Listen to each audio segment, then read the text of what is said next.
ಎಲ್ಲರಿಗೂ ನಮಸ್ಕಾರ. ಇತ್ತೀಚೆಗೆ ನಮ್ಮ ಮನೆಗಳಲ್ಲಿ ಒಂದು ಕಾಮನ್ ಪ್ರಾಬ್ಲಮ್ ಶುರುವಾಗಿದೆ. ಅದೇನೆಂದರೆ ಗ್ಯಾಸ್ ಸಿಲಿಂಡರ್ ಸಿಗ್ತಾ ಇಲ್ಲ. ಬುಕಿಂಗ್ ಮಾಡ್ತೀವಿ, ವೇಟ್ ಮಾಡ್ತೀವಿ, ಆದರೆ ಸಿಲಿಂಡರ್ ಮಾತ್ರ ಬರೋದೇ ಇಲ್ಲ. ನಿಮ್ಮ ಮನೆಯಲ್ಲೂ ಕೂಡ ಇದೇ ಸಿಚುವೇಶನ್ ಇದೆಯಾ? ಖಂಡಿತ ಇರುತ್ತೆ ಬಿಡಿ. ಇವತ್ತು ನಾವು ಈ ವಿಷಯವನ್ನು ಸಂಪೂರ್ಣವಾಗಿ ತಿಳ್ಕೊಳ್ಳೋಣ. ಯಾಕೆ ಗ್ಯಾಸ್ ಸಿಗ್ತಾ ಇಲ್ಲ, ಇದು ಎಷ್ಟು ಸೀರಿಯಸ್ ಪ್ರಾಬ್ಲಮ್ ಆಗಿದೆ ಮತ್ತು ಇದಕ್ಕೆ ಸೊಲ್ಯೂಷನ್ ಇದೆಯಾ ಇಲ್ವಾ, ಏನು ಎತ್ತ ಅಂತ ನೋಡ್ತಾ ಹೋಗೋಣ. ಮೊದಲು ಒಂದು ಸಿಂಪಲ್ ಟ್ರೂತ್ ಹೇಳ್ತೀನಿ. ನಾವು ಭಾರತದಲ್ಲಿ ಬಳಸೋ LPG ಗ್ಯಾಸ್ ಎಲ್ಲ ನಮ್ಮ ದೇಶದಲ್ಲೇ ಉತ್ಪಾದನೆ ಆಗೋದಿಲ್ಲ. ಬಹುಪಾಲು ಗ್ಯಾಸ್ ವಿದೇಶಗಳಿಂದ ನಮಗೆ ಸಪ್ಲೈ ಆಗುತ್ತೆ. ಸೊ ಈಗ ಆ ದೇಶಗಳಲ್ಲಿ ಯುದ್ಧದ ಟೆನ್ಷನ್ ಮತ್ತು ಬೇರೆ ಬೇರೆ ಪ್ರಾಬ್ಲಮ್ಸ್ ನಡೀತಾ ಇದೆ. ಆದ್ದರಿಂದ ಗ್ಯಾಸ್ ಸಪ್ಲೈ ಖಂಡಿತ ಸ್ಲೋ ಆಗಿದೆ.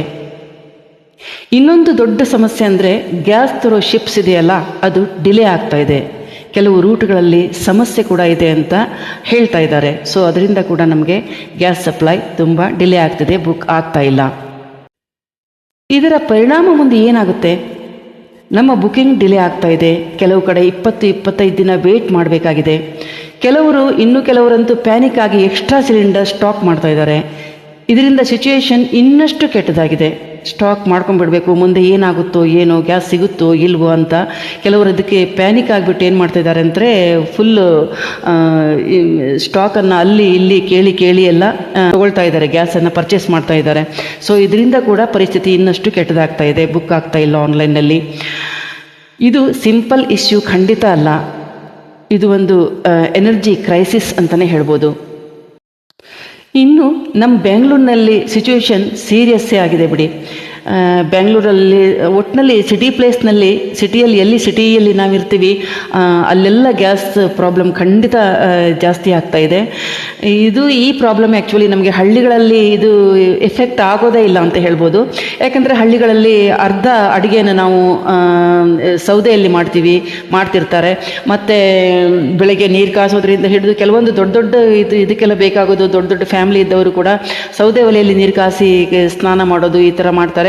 ಗ್ಯಾಸ್ಗೆ ಜಸ್ಟ್ ಕಡಿಮೆ ಅಡುಗೆ ಮಾಡುವಂಥದ್ದನ್ನೆಲ್ಲ ಗ್ಯಾಸನ್ನು ಯೂಸ್ ಮಾಡ್ತಾರೆ. ಸೊ ಅಲ್ಲಿ ಅದು ಅಷ್ಟು ಎಫೆಕ್ಟ್ ಆಗೋದಿಲ್ಲ. ಬಟ್ ಸಿಟಿ ಏರಿಯಾಗಳಲ್ಲಿ ನಮಗೆ ತುಂಬಾ ಎಫೆಕ್ಟ್ ಆಗ್ತದೆ. ಇಲ್ಲಿ ಸಿಲಿಂಡರ್ಗಾಗಿ ಕ್ಯೂನಲ್ಲಿ ಜನ ನಿಲ್ತಾ ಇದ್ದಾರೆ. ಕೆಲವು ಮನೆಗಳಲ್ಲಿ ಕುಕಿಂಗ್ ಪ್ರಾಬ್ಲಮ್ ಆಗಿದೆ. ಹೋಟೆಲ್ಗಳು ಕೂಡ ಸ್ಟ್ರಗಲ್ ಮಾಡ್ತಾ ಇವೆ, ಮೆನು ರಿಡ್ಯೂಸ್ ಮಾಡ್ತಾ ಇವೆ. ಇನ್ನು ಕೆಲವರು ಹೇಗೋ ಹೋಟೆಲನ್ನು ನಡೆಸ್ತಾ ಇದ್ದಾರೆ, ಬಟ್ ಅದರ ತಿಂಡಿಗಳ ರೇಟನ್ನೆಲ್ಲ ಜಾಸ್ತಿ ಮಾಡ್ತಾ ಇದ್ದಾರೆ. ಅಂದರೆ ಇದು ನಮ್ಮ ಮನೆ ಮಾತ್ರ ಅಲ್ಲ, ಎಲ್ಲರಿಗೂ ಕೂಡ ಇಂಪ್ಯಾಕ್ಟ್ ಆಗ್ತಾ ಇದೆ. ಹಾಗಾದರೆ ಇದಕ್ಕೆ ಸೊಲ್ಯೂಷನ್ ಏನು ಮಾಡಬೇಕು? ಗ್ಯಾಸ್ ಮೇಲೆ ಮಾತ್ರ ಡಿಪೆಂಡ್ ಆಗೋದು ಈಗ ಸರಿನಾ? ಅಥವಾ ಗ್ಯಾಸ್ ಮೇಲೆ ಮಾತ್ರ ಡಿಪೆಂಡ್ ಆಗೋದು ತುಂಬ ರಿಸ್ಕಿ ಅಂತ ಅನ್ನಿಸ್ತಾ ಇದೆ.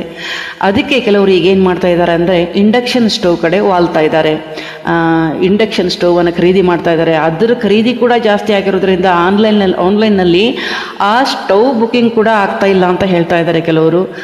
ಅದು ಕೂಡ ಅಷ್ಟು ಸಪ್ಲೈ ಇಲ್ಲ ಅಂತ ಹೇಳ್ತಾ ಇದ್ದಾರೆ.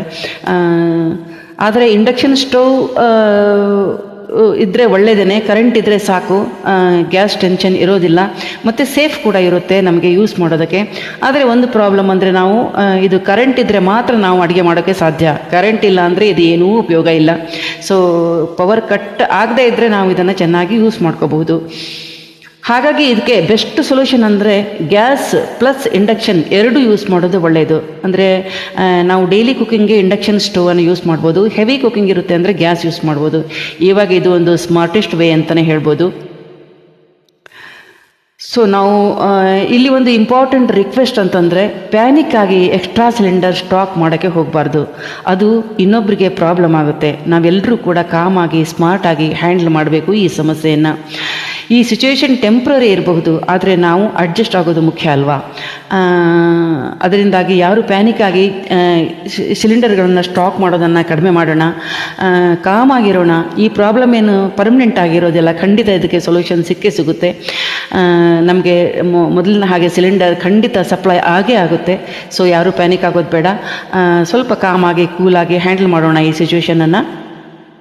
ಆ್ಯಕ್ಚುಲಿ ನನ್ನ ಪರ್ಸ್ನಲ್ ಪ್ರಾಬ್ಲಮ್ ಹೇಳಬೇಕಂದ್ರೆ ನನಗೂ ಕೂಡ ಒಂದು ವಾರದಿಂದ ಬುಕ್ ಮಾಡ್ತಾ ಇದ್ದೆ ನಾನು, ಆದರೆ ಬುಕ್ಕೇ ಆಗ್ತಿರ್ಲಿಲ್ಲ. ಜಸ್ಟ್ ಕಟ್ಟಾಗ್ತಿತ್ತು. ಆದರೆ ಒಂದಿನ ಕುಳಿತುಕೊಂಡು ಅದು ಕಟ್ಟಾದಂಗೆ ನಾನು ಟ್ರೈ ಮಾಡ್ತಾನೆ ಇದ್ದೆ. ಬಟ್ ಬುಕ್ ಆಯಿತು ಅದು. ಸೊ ಕಳೆದ ಸ್ಯಾಟರ್ಡೆ ನಾನು ಬುಕ್ ಮಾಡಿದೆ, ಬುಕ್ ಆಯಿತು, DC ನಂಬರ್ ಎಲ್ಲ ಬಂದಿದೆ. ಸೊ ಆದರೂ ಸಪ್ಲೈ ಮಾತ್ರ ಆಗಲಿಲ್ಲ, ಒಂದು ವಾರ ಆಯಿತು. ಸೊ ನಾನು ಏನು ಮಾಡಿದೆ ಅಂದರೆ ಡೈರೆಕ್ಟಾಗಿ ಏಜೆನ್ಸಿಗೆ ಹೋಗಿ ಮಾತಾಡಿದೆ ಇದ್ರ ಬಗ್ಗೆ. ಅವ್ರು ಹೇಳಿದರು ನನಗೆ ಬರೋ ಸೋಮವಾರ ಅಂದರೆ ನಾಳೆ ಅಥವಾ ನಾಡಿದ್ದು ಸಪ್ಲೈ ಆಗುತ್ತೆ ಅಂತ, 100% ಸಪ್ಲೈ ಆಗುತ್ತೆ ಅಂತ ಹೇಳಿದ್ದಾರೆ. ಸೊ ಸಪ್ಲೈ ಆದರೆ ಸಾಕು, ಕಾದು ನೋಡಬೇಕಿದೆ ಕೂಡ. ಸೊ ನಿಮ್ಮ ಮನೆಯಲ್ಲೂ ಕೂಡ ಗ್ಯಾಸ್ ಪ್ರಾಬ್ಲಮ್ ಆಗ್ತಾ ಇದೆಯಾ ಅಥವಾ ಇಂಡಕ್ಷನ್ ಸ್ಟೋವ್ಗೆ ಶಿಫ್ಟ್ ಆಗಿದ್ದೀರಾ, ಹೇಗೆ ಏನು ಎತ್ತ ಖಂಡಿತ ಶಿಫ್ಟ್ ಆಗಿರ್ತೀರಾ ಅಂದ್ಕೊಂಡಿದ್ದೀನಿ. ಅಂದರೆ ಎರಡನ್ನೂ ಯೂಸ್ ಮಾಡೋದು ಒಳ್ಳೆಯದು ಅಂತ ಅನಿಸುತ್ತೆ ಇಂಥ ಸಂದರ್ಭದಲ್ಲಿ. ಅಥವಾ ಮುಂದೆ ಇಂಥ ಏನಾದರೂ ಗ್ಯಾಸ್ ಪ್ರಾಬ್ಲಮ್ ಆದರೆ ಇಂಡಕ್ಷನ್ ಸ್ಟೋವ್ ನಮಗೆ ಹೆಲ್ಪ್ ಆಗುತ್ತೆ ಅಂತ ಅನಿಸುತ್ತೆ. So thank you so much for watching. ಧನ್ಯವಾದಗಳು.